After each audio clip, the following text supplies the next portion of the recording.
읽겠습니다. 4절 시작. 주 안에서 항상 기뻐하라. 내가 다시 말하노니 기뻐하라. 너희 관역을 모든 사람에 알리게 하여 하라. 주께서 가까우시니 아무것도 염려하지 말고 다만 모든 일에 기도와 간구로 너희 구할 것을 감사함으로 하나님께 아뢰라. 그리하면 모든 지각에 뛰어난 하나님의 평강이 그리스도 예수 안에서 너희 마음과 생각을 지키시리라. 8절 끝으로 형제들아 무엇이든지 참되며 무엇이든지 경건하며 무엇이든지 옳으며 무엇이든지 정결하며 무엇이든지 사랑받을 만하며 무엇이든지 칭찬받을 만하며 무슨 덕이 있든지 무슨 기름이 있든지 이것들을 생각하라. 너희는 내게 배우고 받고 듣고 온 말을 행하라. 그리하면 평강의 하나님이 너희와 함께 계시리라. 아멘. 오늘 제목을 보십시오. 제목 다 같이 제목 시작. 한번 다시 주안의 시작. 오늘 바울 사도가 기록하지만 이것은 하나님의 말씀입니다. 하나님의 뜻입니다.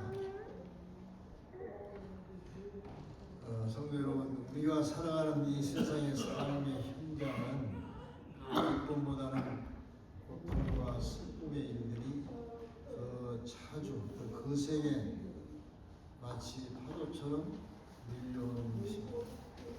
하루하루를 살다 보면 웃을 일보다는 한숨이 먼저나 감사보다는 염려와 근심이 앞서는 것이 우리의 솔직한 우리의 현실이죠.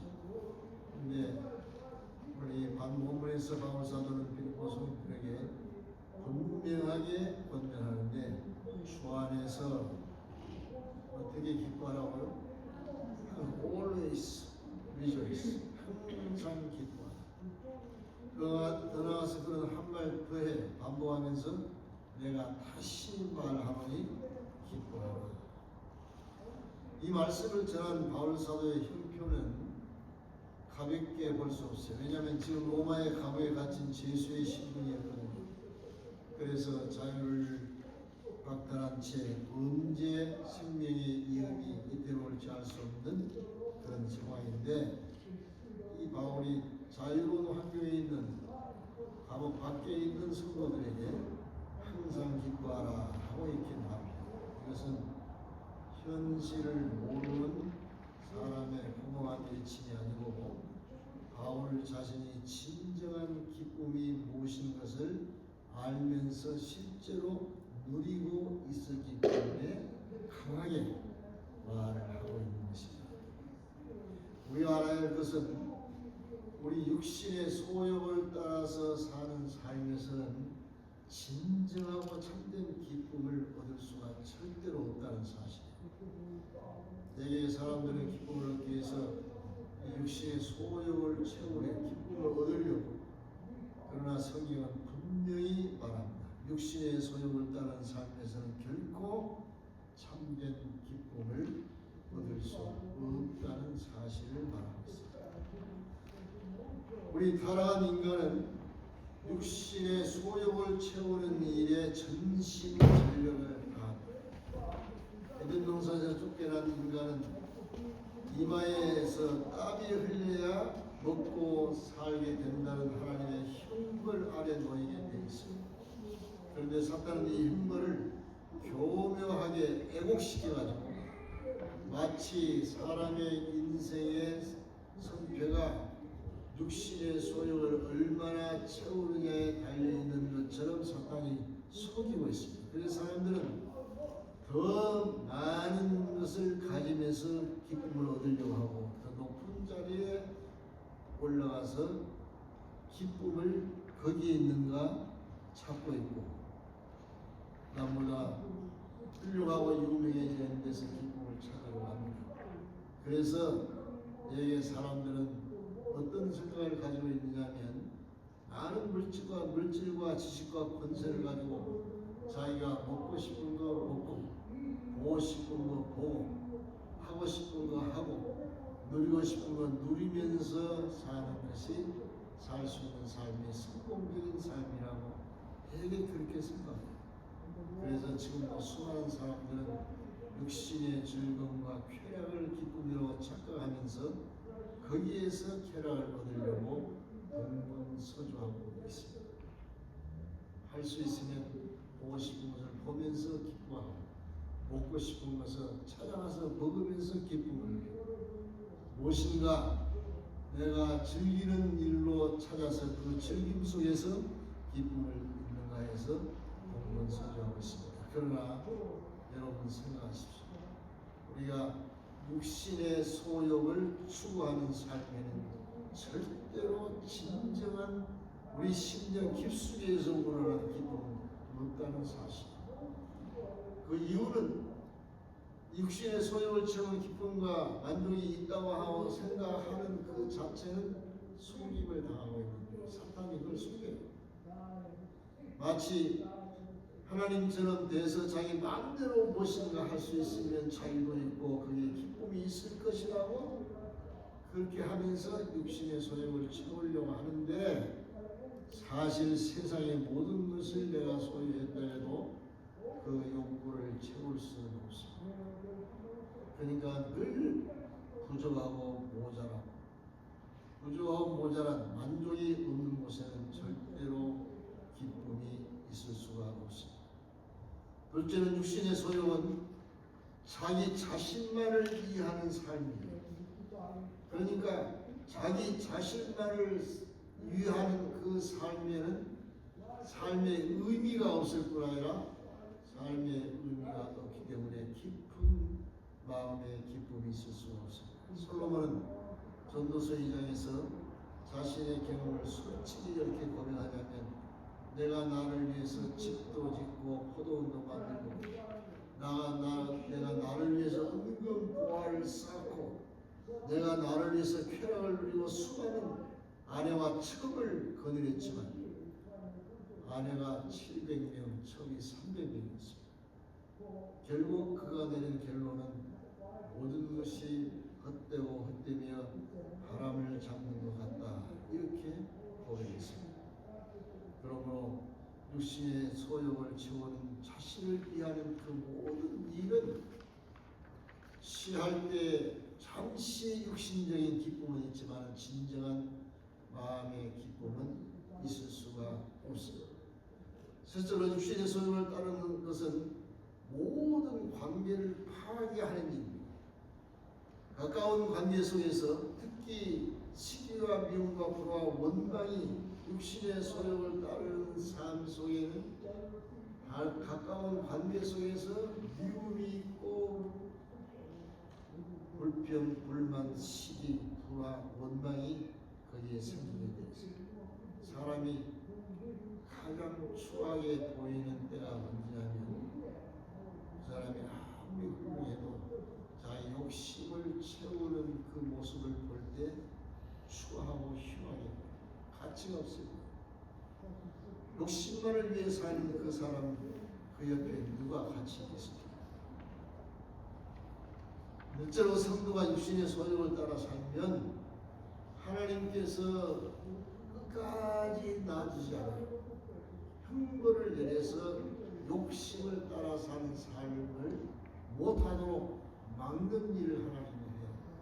그래서 성도들 중에 대개 모든 사람들이 어려움 속에서 근심염려, 걱정, 고통, 불행한 일을 반복적으로 당하고 있는 이유가 거기에 있는 것입니다. 그러므로 육신의 소욕을 따라 사는 자는 결코 참된 기쁨, 마음의 기쁨과 평안을 누릴 수가 없다는 사실 여러분들이 아시기 바랍니다. 참된 기쁨은 예수님 안에서 하나님의 뜻을 따르는 삶에서 오는 것입니다. 바울 사도는 분명히 말합니다. 주 안에서 항상 기뻐하라. 바울 사도와 고난 중에서도 기쁨을 누릴 수 있었던 것은 바울은 어떤 상황에서도 예수님 안에서 사는 삶을 유지했고 어떤 경우에서도 하나님의 뜻을 따르는 삶을 살았기 때문에 그는 지금 감옥 속에 있으면서도 기쁨을 주님 때문에 말씀 때문에 당하는 그 시련 자체를 그것 때문에 마음의 고통과 절망과 좌절이 있는 것이 아니고 나 같은 것도 거룩하신 하나님의 뜻을 따라서 이렇게 어려움을 당하게 되는 하나님의 생각 때문에 더 기쁩니다. 예수 그리스도와 예수님의 말씀은 성도가 누릴 수 있는 진정한 기쁨의 근원이 됩니다. 여러분, 우리가 이 땅을 살아가면서 정말 갈망하는 소원이 무엇이라고 생각합니까? 잠시 스쳐가는 즐거움이 아니라 환경과 상황을 뛰어넘는 참된 기쁨이 우리 마음속에 채워지기를 바라는 것이 우리가 가지고 있는 소원입니다. 그런데 그 기쁨의 근원은 한 분 예수 그리스도이시고 그 다음에 예수님의 말씀이 기쁨의 근원이 된다는 것입니다. 예수 그리스도는 그분 자신이 그 자체가 우리가 누릴 수 있는 기쁨의 근원이 돼요. 그래서 천사가 예수님의 탄생을 선포하면서 예수님의 탄생의 소식은 온 백성에게 미칠 큰 기쁨의 좋은 소식이라 이렇게 말해요. 왜 그렇습니까? 예수 그리스도는 자체로 기쁨의 근원이 되기 때문에 예수님 안에 거한다는 것은 예수님의 사랑 안에 은혜 안에 말씀 안에 거한다는 것이고 예수님의 권세와 보호 안에 거한다는 것입니다. 그래서 예수님 안에는 기쁨을 빼앗을 수 있는 빼앗는 어떤 요소가 있을 수 없어요. 말하자면 예수님 안에 있을 때 염려나 근심이나 두려움이나 불안이나 불평이나 불만이나 미움이나 시기나 질투가 예수님 안에서는 있을 수 없습니다. 다만 대신에 예수 안에 있으면은 다윗이 고백하도록 부족하며 만족하고 예수님 안에서는 진정한 자유가 있고 예수님 안에는 치유가 있고 승리가 있고 회복이 있고 축복으로 가득한 것이 예수님 안입니다. 그래서 예수 그리스도는 예수 그리스도 자체가 우리 성도가 누릴 수 있는 진정한 기쁨의 근원이 되십니다. 그래서 주님은 이렇게 약속해요. 지금은 내가 근심하는 내가 다시 너희를 보리니 내가 너희를 볼 때 너희 마음이 기쁠 것이고 너희 기쁨을 빼앗을 자가 없을 것이다. 예수님이 그렇게 말씀하세요. 또한 예수님이 명하신 모든 말씀, 곧 복음은 우리가 누릴 진정한 기쁨의 근원입니다. 예수님이 명하신 모든 말씀의 내용이 무엇입니까? 그것은 마음과 뜻과 힘과 목숨을 다해서 하나님을 사랑하고 또 내 이웃을 내 몸처럼 사랑하는 이 말씀인데 이것은 다시 말해서 예수님의 말씀은 하나님과 온전한 관계를 이루는 방법과 내용을 알리는 말씀이고 모든 사람과의 관계를 화목하게 하는 길을 담고 있는 것이 예수님의 말씀입니다. 그러니까 예수님의 말씀을 떠난 마음은 말씀을 떠나 있을 때는 하나님과 교제가 끊어지고 관계가 끊어지고 모든 사람과의 관계가 단절된 상태로 갈 수밖에 없어요. 말씀을 떠나면 하나님과의 교제가 끊어지고 이웃과의 관계가 끊어진 상태에서는 결코 참된 기쁨을 누릴 수가 없는 것입니다. 그러나 우리가 예수님 말씀을 따라 살면 하나님과의 관계가 회복되고 모든 사람과 화목한 관계를 이루게 되기 때문에 예수님의 말씀은 우리 성도가 누릴 수 있는 진정한 기쁨의 근원이 되는 것입니다. 그러므로 진정한 기쁨을 누리려면 반드시 예수님 안에 있어야 합니다. 예수님이 명하신 말씀을 따르는 삶을 살아야만 우리가 진정한 기쁨을 누릴 수 있습니다. 예수님 안에서 예수님의 말씀을 따르는 삶은 바로 예수님이 내 안에서 사는 삶이라는 것을 뜻해요. 그래서 바울 사도는 내가 그리스도와 함께 십자가에 못 박히느니 이제는 내가 사는 것이 아니고 오직 내 안에 그리스도께서 사는 것이라 라고 말합니다. 바울 사도는 주 안에서 항상 기뻐하고 선명하면서 빌립보 4장 5, 8, 9절에서는 이렇게 말합니다. 너희 관용을 모든 사람들이 알게 하고 무엇이든지 참되며 경건하며 무엇이든지 옳으며 정결하며 무엇이든지 사랑받을 만하며 칭찬받을 만하며 무슨 덕이 있든지 무슨 기름이 있든지 이것들을 생각하라 하고 말씀합니다. 그러면서 너희는 내게 배워받고 듣는 것을 행하라. 그리하면 평강의 하나님이 너희와 함께 계십니다. 여러분, 만약 우리가 이 말씀대로 산다고 합니다. 육신적으로는 어려울 수 있습니다. 그러나 모든 일을 언제 뭐든지 참되고 바르게 사랑할 만하게 그렇게 우리가 말하고 산다면은 우리의 마음은 현재의 상황을 초월해서 진정한 기쁨 속에 살게 되는 것입니다. 예수님은 나를 악하게 대하는 사람에 대한 처신을 구체적으로 분명히 말씀하십니다. 요한복음 6장 27, 28절에 보면 너희는 원수를 사랑하며 너희를 미워하는 자를 선대하며 너희를 저주하는 자를 위하여 축복하고 너희를 모욕하는 자를 위해서 기도해라. 36절에서 이렇게 말합니다. 너희 아버지의 자비로우신 같이 너희로 자비로운 자가 되라. 성도로 예수님의 말씀을 따르는 삶은 육신적으로는 결코 쉽지 않습니다. 그러나 생각해 보십시오. 만약 내가 나를 원수시하는 사람을 사랑하고 미워하는 자를 선하게 대하고 나를 욕하고 저주하는 자를 위해서 축복하고 모욕하는 자를 위해서 기도한다면 그 마음속에 사람으로 인해서 고통과 어려움이 있을 수 있겠습니까? 실망이 절망이 있을 수 있겠나요? 그럴 수 없습니다. 그 마음은 주님의 뜻을 따르는 데서 진정한 기쁨으로 충만해지는 것입니다. 미워하는 데도 내가 사랑하게 하고 나를 원수시하는데도 사랑하는 그 마음을 실제로 내 마음속에 그 생각하고 사랑하고 용서하고 선하게 대하는 그 자체 속에서 내 마음에 기쁨이 솟아나게 되어 있습니다. 그래서 예수님 안에서 예수님 뜻을 따라 살면 어떤 상황을 만난다고 해도 항상 기쁨을 누리는 삶을 살게 되는 것입니다. 그런데 문제는 예수님 안에서 예수님의 말씀대로 사는 것이 어렵다는 거예요.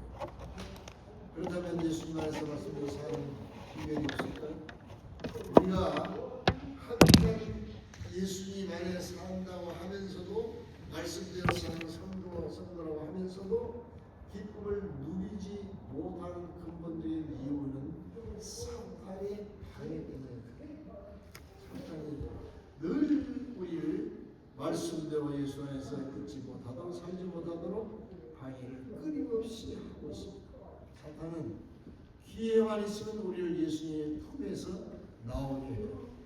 베드로전서 5장 8, 9절에서 근신하라 깨어라 너희 대적마귀가 우는 사자같이 둘을 다니며 삼킬 자를 찾나니 너희는 믿음을 굳게 하라.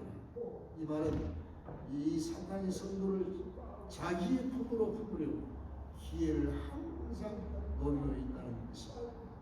또한 사탄은 성도를 말씀의 시행자가 되게 해서 성도 자신의 의지와 노력으로 말씀을 순종하고 지키라고 계속 우리를 유혹합니다. 그러나 문제는 우리 인간 성도의 자신의 힘으로는 예수님의 말씀, 하나님의 뜻을 따라 살 수 없는 존재라는 사실. 왜냐하면 하나님은 그 어떤 피조물에도 하나님의 뜻을 자기의 주권으로 자기가 주재해서 살 권한을 주신 적이 없습니다. 우리가 사탄의 유혹에 넘어가면 결국은 예수님의 품을 떠나서 자신의 유익을 위해서 육신의 소유를 따는 삶을 살 수밖에 없습니다. 그러나 바울 사도는 여기에서 분명한 해결책을 우리에게 제시하고 있습니다. 그 해결책 첫째는 말씀의 시행권을 주님께 드리는 기도를 하라고 합니다. 4장 6절에 아무것도 염려하지 말고 다만 모든 일에 기도와 간구로 너희 구할 것을 감사함으로 하나님께 아뢰라. 이 아무것도 염려하지 말라는 것은 근심과 염려와 분노와 미움 속에 머물러 있지 말라는 것입니다. 그래서 제가 항상 근심, 염려, 분노, 미움, 불평 속에서 1시간 이상은 머무르지 않도록 하라고 계속 말씀합니다. 그리고 다만 모든 일에 기도하라는 것은 문제를 붙잡고 그 속에 빠져있지 말고 그 문제를 예수님 손에 맡기라는 것입니다. 이 기도를 드리는 것이 바로 근심과 염려와 분노와 미움 속에서 벗어나 예수님의 품으로 돌아가는 순간적인 길입니다. 주님께 해결권을 드리고 무엇을 어떻게 할 것인가를 간절히 구하면 주님께서 그 기도를 기다리고 계시다가 응답을 반드시 하십니다. 감사함으로 기도하는 말은 주님께서 반드시 응답할 것을 믿는 믿음의 기도를 드리라는 뜻입니다. 바울 사도와 사도의 불소에 들어가는 상황 속에서 기도드릴 때 감사함으로 기도했습니다. 무슨 뜻이냐면 바울은 자기가 사자의 불소에 던져질지라도 하나님이 반드시 구원할 것이라는 믿음을 가지고 감사합니다. 하나님은 그 믿음의 기도를 받으시고 다니엘을 사자의 입에서 구원하여 건져낸 것입니다. 그리고 기도의 응답을 받을 때마다 하나님께 진심으로 감사를 드려야 해요. 감사는 하나님의 능력과 지혜의 은혜를 드리는 것이고 은혜를 드러내는 것이고 그 은혜를 하나님의 은혜를 드러내는 것이 바로 하나님을 드러내고 하나님을 영화롭게 하는 일이 되는 것이고 그런데 하나님을 영화롭게 하는 그 근본 행위가 감사입니다. 시편 50편 23절에는 감사로 제사를 드리는 자가 나를 영화롭게 한다.